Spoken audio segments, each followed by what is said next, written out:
इस video lecture में हम लोग कवर करेंगे साइंस कंपार्टमेंट एग्जाम का सेट नंबर 3। एक बार कोड जरूर मैच कर लीजिएगा पूरा लेक्चर देखने से पहले, क्योंकि बहुत सारे बच्चों को कंफ्यूजन होता है कोड को लेकर। तो कोड देख लीजिए और सेट मिला लीजिए। ये सेट 3 है और कोड आपको स्क्रीन पे दिख रहा होगा।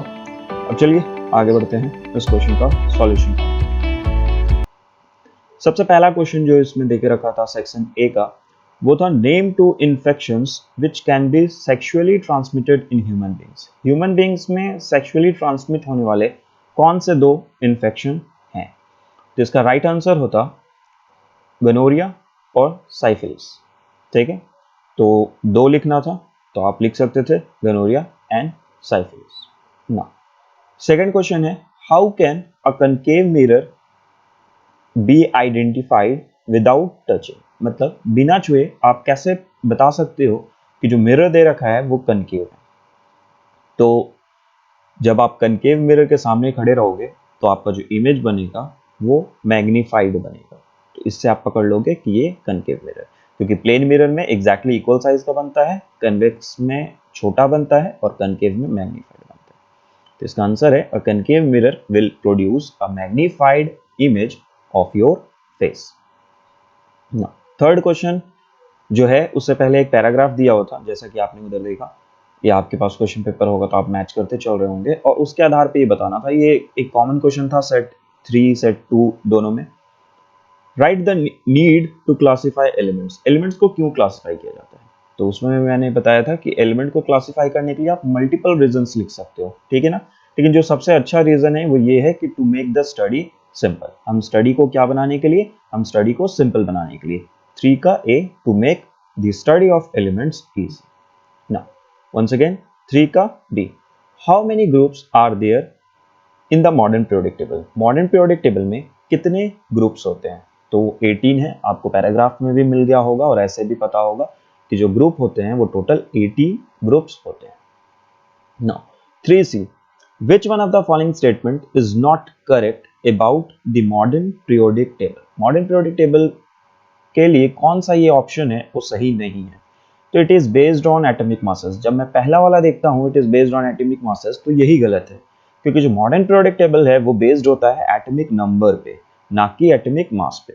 तो 3C का जो रॉन्ग है, यानी जो नॉट करेक्ट वाला ऑप्शन है, वो है ए। तो 3C का राइट आंसर है A, it is based on atomic masses.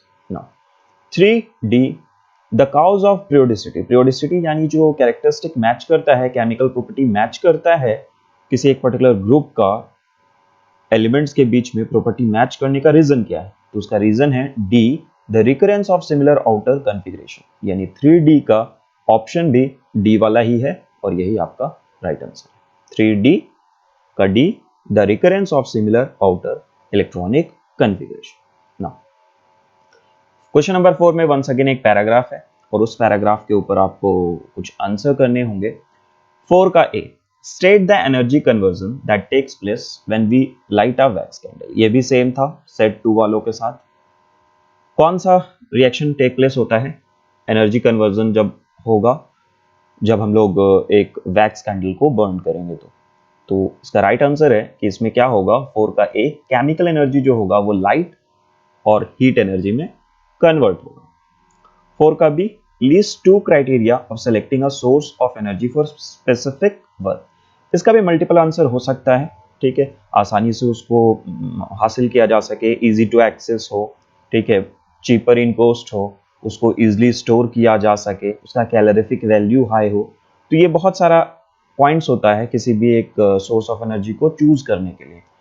लेकिन जो पैराग्राफ पढ़ के हम लोग को पता चलता है, कंक्लूजन ड्रॉ होता है, वो जो पैराग्राफ है वो ज्यादातर फोकस किया हुआ है पॉल्यूशन पे, ठीक है ना। तो इसलिए मैंने उसके लिए ऑप्शन लिखा है कि इजी टू एक्सेस होना चाहिए और पॉल्यूशन फ्री होना चाहिए। आप कोई भी दो लिखोगे वो जो मैंने अभी बताया उसमें से, तो वो आपको आंसर दे दिया जाएगा।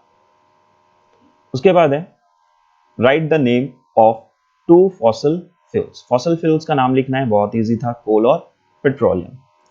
उसके बाद why are we looking at alternate sources of energy once again. क्यों हम लोग जो एनर्जी सोर्सेज यूज कर रहे हैं उसके बजाय हम लोग दूसरे की तरफ जा रहे हैं, जैसे सोलर एनर्जी है, विंड एनर्जी है ना, आपका इलेक्ट्रिकल एनर्जी है, इसकी तरफ क्यों जा रहे हैं? क्योंकि ये सारे सोर्सेज जो हैं वो पॉल्यूशन फ्री होते हैं, इनमें कोई भी बाई प्रोडक्ट नहीं निकलता है, पॉल्यूटेंट काउज नहीं होता है। तो आंसर इसका है डी वाला, 4 का D, because of pollution caused bye them. जो हम यूज कर रहे हैं करंटली, उससे जो पॉल्यूशन हो रहा है उसको देखते हुए हम अल्टरनेट की तरफ स्विच कर रहे हैं। नाउ क्वेश्चन नंबर 5, ये एक ट्रिकी क्वेश्चन था। कॉपर यूटेंसिल्स पे आप देखते होंगे एक शाइनी ब्राउन सरफेस और एक ग्रीन कोटिंग उस पर चढ़ जाता है अगर वो बहुत ज़्यादा देर तक या बहुत ज़्यादा दिन तक एटमॉस्फेरिक एयर में कांटेक्ट में रहे। तो ये क्यों होता है? तो वहाँ पे एक हाइड्रोक्साइड का लेयर बन जाता है, ठीक है, और कार्बोनेट का लेयर बन जाता है। तो हाइड्रोक्साइड वाला जो है वो ऑप्शन यहाँ पे है नहीं, और जो ऑप्शन मुझे दिख रहा है वो कार्बोनेट का है। तो दो वहाँ पे कंपाउंड होता है, एक कॉपर हाइड्रोक्साइड और एक कॉपर कार्बोनेट। तो हाइड्रोक्साइड वाला तो ऑप्शन ही नहीं है, बी होगा इसका, कॉपर कार्बोनेट। तो 5 का राइट आंसर है कॉपर कार्बोनेट। उसके बाद है विच one of the following statement is true about the position of metals. जो रिएक्टिविटी सीरीज है या एक्टिविटी सीरीज है उसमें कौन सा ये पोजीशन जो है वो सही बता रहा है? तो इसका राइट आंसर है सी, नॉट सी। ये क्वेश्चन पेपर जिसने भेजा है उसका रॉन्ग है यार, ये डी होगा, ठीक है ना। Magnesium is below calcium but above aluminium. इसका राइट आंसर है 6 का डी। मैग्नीशियम जो है वो कैल्शियम के नीचे होता है लेकिन एल्युमिनियम के ऊपर होता है। अगला है 7 number, which one of the following natural sources contains oxalic acid. Oxalic acid इसमें से किस में होता है? तो टामरिंड में तो नहीं होता है, एंड स्टिंग में फॉर्मिक होता है, और नेटल स्टिंग में भी कुछ और होता है। टोमेटो में लगभग 10 एसिडिक प्रेजेंट होते हैं, types of acid, 10 type of acids present होते हैं, उसमें से एक ऑक्सैलिक भी है। तो 7 का राइट आंसर है आपका टोमेटो, ठीक है। चलिए 7 का एक और का भी क्वेश्चन है, ठीक है ना। और वो और का क्वेश्चन है 7 का, वो इजी है कि acid produce in our stomach. Stomach में डाइजेशन के ड्यूरिंग में कौन सा एसिड प्रोड्यूस होता है? तो इसका राइट आंसर है हाइड्रोक्लोरिक एसिड। इसी से यही जब रिलीज होता है तो हमको पता चलता है कि हमें भूख लगी है। तो 7 का और का आंसर है hydrochloric acid. Now question number 8, which one of the following compounds changes blue litmus to red. इसमें से कौन सा ऐसा सब्सटेंस है जो ब्लू लिटमस को रेड कर देगा? तो देखो यार, ब्लू लिटमस को रेड करता है कौन? एसिड करता है।